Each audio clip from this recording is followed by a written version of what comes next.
Hello, हाय, नमस्कार। क्या हालचाल? बढ़िया हो एकदम। तो आज हम बात करेंगे बिहार के बारे में। जी हाँ, बिल्कुल, बीसीएसई के फॉर्म आउट हो चुके हैं। बात करते हैं कि मैम कौन कौन इस फॉर्म को भर सकता है, क्या क्या अपने पास कोर्सेज अवेलेबल है। साथ ही साथ में ये भी बात करेंगे कि अगर हम 12th क्लास में हैं तो क्या हम इस फॉर्म को भर सकते हैं या नहीं।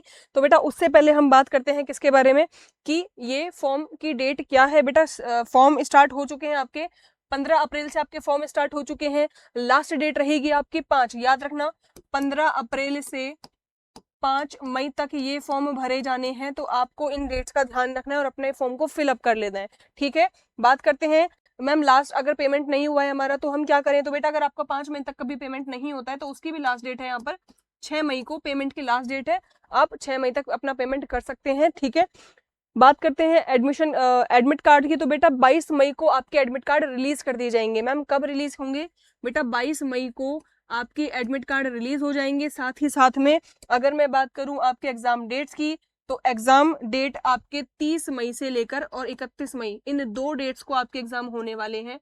तो ये 2 डेट्स वो हैं जो ये डिसाइड करेंगे कि आप फ्यूचर में क्या कोर्स करने वाले हो। ठीक है, क्लियर। तो 30 मई और 31 मई, इन दोनों डेट्स को याद रखिएगा। और अगर आपने फॉर्म में कोई गलती कर दी है, कुछ एडिटिंग करनी है आपको, उसके लिए भी ये पोर्टल ओपन होगा 7 मई और 8 मई को। ठीक है, 7 मई से 8 मई तक ये विंडो ओपन रहेगी अगर आपको कोई करेक्शन करना है तो। क्लियर है इतनी बात? तो ये तो रही डिटेल किसके बारे में, कि कब से कब तक फॉर्म ओपन होंगे और एडमिट कार्ड और अपने पास एग्जामिनेशन कब होगा। ठीक है, नेक्स्ट बात करते हैं किसके बारे में, कि मैम इन फॉर्म्स को कौन कौन भर सकता है या एलिजिबिलिटी क्राइटेरिया क्या है। तो बेटा एक बात याद रखिए, अगर आप 12th क्लास में है या फिर आपने 12th क्लास पास कर ली है तब भी आप इस फॉर्म को भर सकते हैं। लेकिन कंडीशन ये है, अगर आप 12th क्लास में हैं अभी, तो काउंसलिंग के टाइम पर 12th क्लास आपकी कंप्लीट हो जानी चाहिए। ठीक है, क्लियर। जब भी काउंसलिंग होगी तो एडमिट कार्ड इसका लगेगा अगर आप फॉर्म फिलअप करते हैं तो, अदरवाइज 12th की मार्कशीट तो है ही। ठीक है, और मेन जो है अपने पास 10th की मार्कशीट लगेगी। ठीक है, क्लियर है इतनी बात? हाँ, कौन कौन भर सकता है बेटा, याद रखिएगा, वो ही भर सकते हैं जो अपने पास भारत के निवासी हैं। ठीक है, जो इंडिया में रहते हैं सिर्फ वही बच्चे इस फॉर्म को भर सकते हैं। दूसरी बात क्या, कि मैम इंडिया वाले क्या राजस्थान राज्य के भर सकते हैं क्या, क्या एमपी के भर सकते हैं क्या?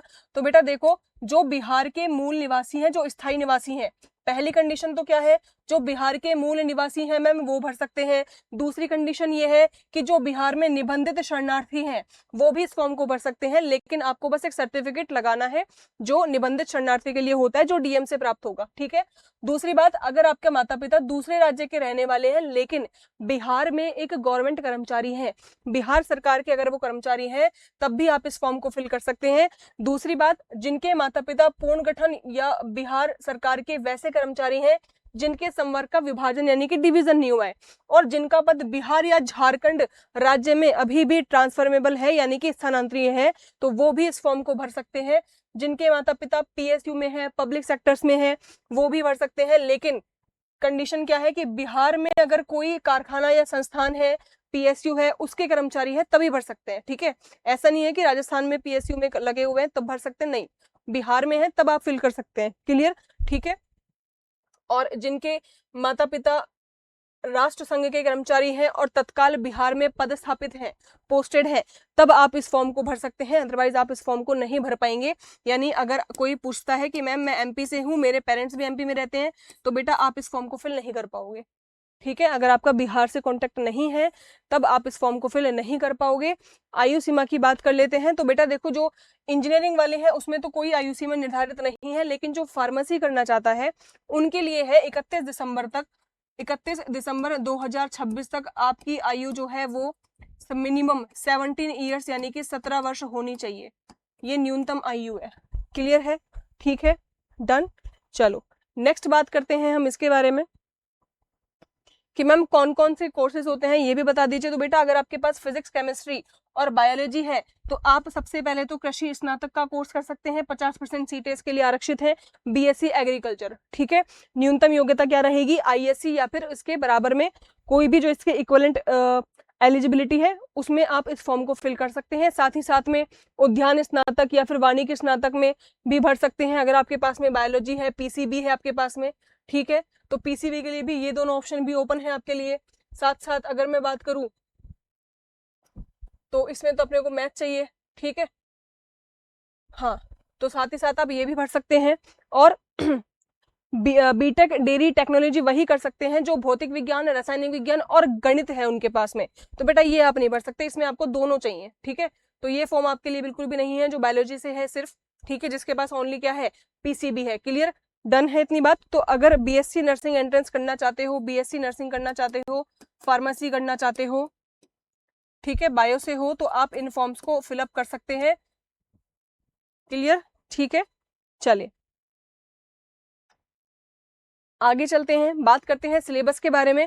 तो बेटा बीएससी नर्सिंग के लिए मैं आपको सिलेबस बता देती हूँ, ठीक है। सबसे पहले बात करेंगे हम फिजिक्स के बारे में कि मैम फिजिक्स में कौन कौन से टॉपिक्स आ रहे हैं, किन किन पर हमें मेजर ध्यान देना है, ये भी बता दीजिए। तो बेटा फिजिक्स की अगर मैं बात करूँ तो आपके पास 11th क्लास का सबसे पहले पोर्शन है अपने पास, ठीक है, जो बेसिक है, जिसमें यूनिट एंड डायमेंशन पूछता है, उसके बारे में बात करेंगे। तो बेटा वहां से आपको सारे क्वेश्चंस करने हैं, एरर पर भी ध्यान देना है, एरर से भी क्वेश्चंस आपसे पूछे जाते हैं, ठीक है। काइनेमेटिक्स यानी कि 1D अपने को पढ़नी है पूरी, 1D मोशन, एक विमीय गति आपको पढ़नी है, लॉज ऑफ मोशन आपको पढ़ना है, न्यूटन की गति के नियम जिसको अपन शॉर्ट फॉर्म में एनएलएम चैप्टर के नाम से भी जानते हैं, Newton's laws of motion, work energy power यानी कि कार्य, ऊर्जा और शक्ति, यहाँ से भी क्वेश्चन पूछे जाते हैं, motion of system particles and rigid body, जो हमारे पास में आरबीडी है, रिजिड बॉडी है, ठीक है, उसको भी आपको पढ़ना है, रिजिड बॉडी सिस्टम को भी आपको पढ़ना है, ठीक है। दृढ़ पिंडों की गति जिसे बोलते हैं, गुरुत्वाकर्षण यानी कि ग्रेविटेशन भी आपके पास सिलेबस में है,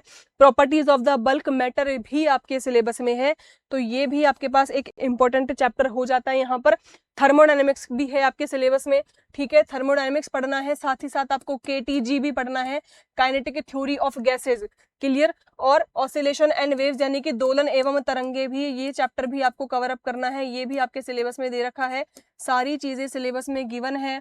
12th यहाँ तक तो आपके पास में 11th क्लास का पोर्शन कंप्लीट हो चुका है, ठीक है। बात करते हैं 12th क्लास की। तो बेटा 12th क्लास में आपको कौन कौन से चैप्टर कवर अप करने हैं, 12th क्लास में आपको कौन कौन से चैप्टर कवर अप करने हैं, इलेक्ट्रोस्टैटिक्स कवर अप करना है, जिसमें आपके पास कंप्लीट आ जाता है इलेक्ट्रिक चार्जेस के बारे में, फील्ड के बारे में, फ्लक्स के बारे में, और साथ ही साथ कंडक्टर इंसुलेटर्स के बारे में, या फिर डाइलेक्ट्रिक कांस्टेंट में किस तरीके से बिहेव रहता है, ठीक है। ये सारी चीजें आपको 12th क्लास से पढ़नी है पहले चैप्टर में। फिर आता है अपने पास करंट इलेक्ट्रिसिटी, तो करंट इलेक्ट्रिसिटी चैप्टर भी इंपॉर्टेंट बन जाता है, ये भी एक वेटेज रखता है, हाई वेटेज, ठीक है। बात करते हैं magnetism of current and magnetism की, तो यस बेटा ये भी आपके सिलेबस में है, इसको भी आपको कवर अप करना है। नेक्स्ट बात करेंगे ईएमआई, इलेक्ट्रोमैग्नेटिक इंडक्शन और एसी के बारे में। ईएमआई से और एसी से भी क्वेश्चन पूछे जाएंगे, इलेक्ट्रोमैग्नेटिक वेव से भी पूछे जाएंगे। साथ ही साथ में ऑप्टिक्स की बात करूं तो बेटा दोनों ऑप्टिक्स यहाँ पर आएंगी, एक तो कौन सी है अपने पास में, रे ऑप्टिक्स है मैम, और बेटा दूसरी कौन सी है, वेव ऑप्टिक्स। तो इन दोनों से आपसे क्वेश्चन पूछे जाएंगे, ठीक है, तो आपको इनको भी कवर अप करना है।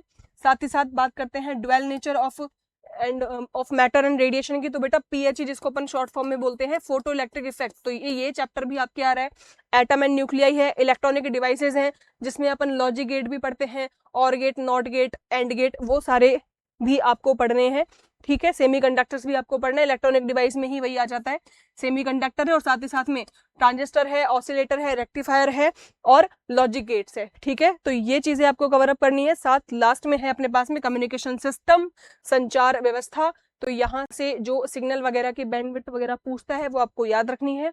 तो ये आपको फिजिक्स में सारा कुछ कवर अप करना है। ये हमारे पास फिजिक्स का है 11th और साथ में 12th, हमारे पास दोनों क्लासेस से क्वेश्चन यहाँ पूछे जाएंगे, ठीक है, डन। पेपर का लेवल देखो, ना तो बहुत ज्यादा इजी रहने वाला है, ना बहुत ज्यादा टफ रहने वाला है, ठीक है, मीडियम लेवल का पेपर होता है, ये आपको याद रखना है। और ये भी याद रखें कि मैम पेपर कितने नंबर का होगा, तो बेटा याद रखना 100 क्वेश्चन का, 100 क्वेश्चन तो पेपर में होंगे आपके पास में, ईच पेपर में, ठीक है। फिजिक्स में, केमिस्ट्री में, बायोलॉजी में, इन तीनों में आपके पास 100 तो क्वेश्चन होंगे। और अगर बात की जाए फिजिक्स में भी 100 क्वेश्चन होंगे, केमिस्ट्री में भी अपने पास 100 क्वेश्चन होंगे, ठीक है। मैम बायोलॉजी में भी क्या 100 क्वेश्चन मिलेंगे क्या, हाँ बेटा बिल्कुल सही बात बोल रहा है, लेकिन मैम यहाँ पर एक क्वेश्चन जो है वो 4 नंबर का होगा। अगर एक क्वेश्चन 4 नंबर का है तो ये पेपर तुम्हारा बन जाएगा 400 का फिजिक्स का, 400 का केमिस्ट्री का, एंड 400 का बायोलॉजी का। और जो टोटल मार्क्स रहने वाले हैं वो बेटा रहेंगे आपके 1200, यानी कि टोटल पेपर आपका 1200 नंबर का होगा, ठीक है। और याद रखना नेगेटिव मार्किंग है यहाँ पर, कितनी नेगेटिव मार्किंग है बेटा, -1 नेगेटिव मार्किंग है, 1 नंबर की नेगेटिव मार्किंग है, ठीक है, क्लियर है, डन। तो यहाँ आपके पास नेगेटिव मार्किंग भी है। तो आपको पेपर बहुत अच्छे से करना है, ठीक है। एक्यूरेसी आपको ज्यादा रखनी है, गलत आपको कम करने हैं, माइनस में कम करने हैं, ठीक है। ये अपने पास केमिस्ट्री का सिलेबस है, जहां कंप्लीट आपको केमिस्ट्री देखने को मिलेगी 11th की भी और साथ ही साथ 12th क्लास की भी, ठीक है। तो ये सिलेबस रिलीज हो चुका है। ये सबसे बढ़िया बात है कि हर एक टॉपिक यहाँ लिखा हुआ है, मेंशन है, उसी में से आपसे पूछा जाएगा, ठीक है। बायोलॉजी का सिलेबस भी है अपने पास में, तो बायोलॉजी भी आपको कवर अप करनी है सिलेबस को देखते हुए। इतनी बात क्लियर है तो बता दीजिए, ठीक है। चलें, तो याद रखना, अगर आप बेहतरीन तैयारी करना चाहते हैं और अपना सिलेक्शन लेना चाहते हैं बिहार में, बिहार से हैं और एक अच्छा फ्यूचर चाहते हैं, ठीक है, वहाँ के कॉलेजेस से बीएससी नर्सिंग करना चाहते हैं, तो आप इस चैनल के साथ जुड़ सकते हैं। यहाँ पर डेली एमसीक्यूज क्लासेस रनिंग है ऑलरेडी, ठीक है। और साथ ही साथ में टीम से कांटेक्ट कर लीजिए, सो दैट आपको आइडिया रहे कि हाँ